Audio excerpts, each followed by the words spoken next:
Macro hedge funds are quietly winning. While passive investors watch trend-following strategies crumble, the smartest capital in the world is doing the opposite. They're thriving, not by chasing narratives, but by betting directly on global disruption. If you want to understand where money is actually flowing right now, don't look at momentum ETFs. Look at macro funds and ask why they're outperforming in a market where everyone else is getting whipsawed. Let's start with what macro funds actually do. Unlike trend followers or quant funds, macro hedge funds make directional bets on economic policy shifts, central bank decisions, interest rates, inflation trajectories, and geopolitical instability. They're not following the crowd.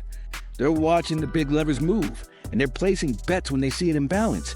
And right now, the global macro picture is full of imbalances.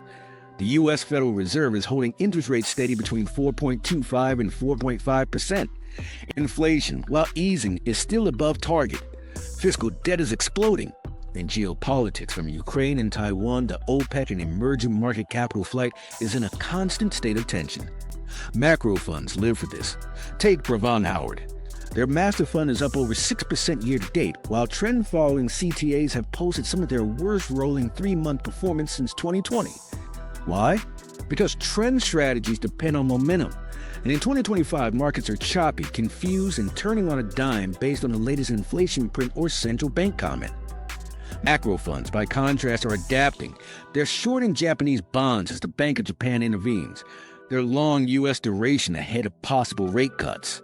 They're short emerging markets exposed to dollar strength. And they're long gold as central banks across Asia and Latin America hoard reserves to de-dollarize. Let's look at performance divergence.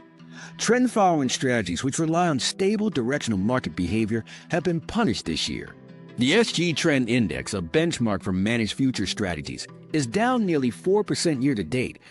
Meanwhile, macro hedge fund indices like the HFRI Macro Discretionary Thematic Index are positive, and some managers are posting double-digit returns. The difference is agility. Trend funds lag because they wait for confirmation. Macro funds anticipate. Here's a real-world example. When U.S. CPI printed hotter than expected in April, most trend funds were still positioned long equities in short volatility. They got crushed as the bond market reversed, tech sold off, and volatility spiked. Macro managers, on the other hand, had already rotated into short equity beta, long volatility, and long U.S. duration, anticipating a shift in Fed tone. They weren't reacting. They were positioning ahead. This agility is key. In a fragmented global environment where central banks are diverging and data volatility is rising, success belongs to those who can reprice expectations faster than the market. Let's talk about flows. Institutional capital is moving. Pension funds, sovereign wealth vehicles, and even university endowments are increasing allocations to global macro. According to the latest pre-Ching data, macro funds have seen net inflows of over $12 billion in the last 6 months, even as trend-following and long-only equity strategies have bled capital.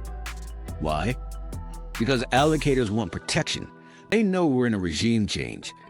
The era of zero rates, synchronized QE, and endless passive flows is over. We have entered a cycle defined by fragmentation, liquidity stress, and higher volatility.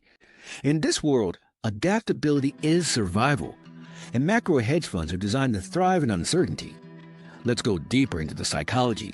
The average investor is still clinging to narratives that worked in the 2010s. Buy the dip. The Fed has your back. Tech always wins. But this market punishes those who live in the past.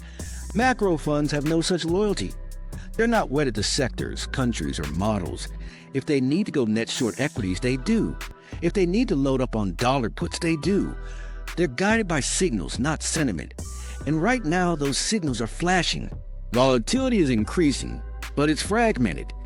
Equity vol remains suppressed, but fixed income volatility, currency volatility, and commodity volatility are rising.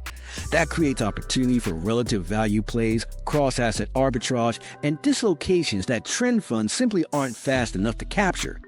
Let's not forget geopolitics. The Russia-Ukraine war is entering its 4th year with no resolution. China. U.S. tensions are escalating again over semiconductor restrictions. OPEC is signaling production cuts to defend oil above $80. Argentina is battling 150% inflation. Brazil is intervening in its currency. And global election cycles are adding a new layer of risk to sovereign bond markets. These are not normal conditions, and yet most investors are still behaving like it's 2018. Meanwhile, macro hedge funds are doing what they've always done during regime changes. They're watching global policy, reading flows, and betting on the moments when the system flinches. Let's drop a number that most people missed. As of Q2 2025, the average Sharpe ratio of macro hedge funds is 1.4, compared to just 0.3 for trend-following CTAs. That is not a rounding error. That's a seismic performance gap that will dictate fund flows for the next year. And here's the real kicker. Volatility-adjusted returns are rising even as overall market volatility increases. That's a signal that macro funds aren't just lucky. They're engineered for exactly this environment. You don't need to be an institution allocator to learn from this. The takeaway is simple. The age of passive is dying.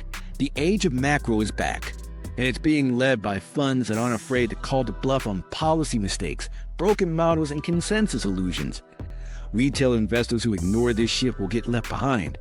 You don't have to become a hedge fund manager, but you do need to think like one.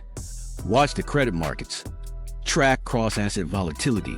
Pay attention to bond auctions, central bank swaps, and geopolitical capital controls, because this is where the real action is, not in your favorite tech ticker.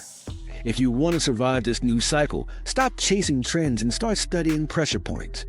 The real game is being played above the surface in macro flows, not market noise. And here's the mistake most people are still making. They're treating 2025 like a normal market year. But this isn't just a cycle, it's a transition, a structural break in how capital moves, how risk is priced, and how power shifts between markets and policymakers, where capital rotation is no longer sector-based but geographically driven, where commodity cycles, sovereign risk, and monetary divergence are no longer side plots, they're the story. This is what macro funds see. And that's why they're winning. They don't care if tech goes up 3% tomorrow. They care if China quietly tightens liquidity in a week that no one's watching. They don't need to know if Nvidia beats earnings. They want to know how a shock in the Turkish bond market might ripple into euro swaps or Brazilian credit. That's the edge. And that edge is being rewarded. You've been told for years that the trend is your friend. But what happens when the trend breaks? What happens when the signals reverse and you're the last one holding the bag? That's the moment where smart money gets out and retail gets wrecked. Macro hedge funds aren't just surviving. They're thriving because they understand something most investors don't. Markets aren't about narratives. They're about pressure, liquidity, timing, and asymmetry. And when the system changes, you either adapt or you lose. This is your chance to see what they see, to start paying attention to the real levers of wealth transfer. Because the next 12 months aren't about trends. They're about power shifts, structural pivots, and hard resets. If you want to be ready for the turn and not caught in the wreckage, now's the time to lock in. Subscribe to Wealth Signal and track every macro move that matters before the rest of the market even notices.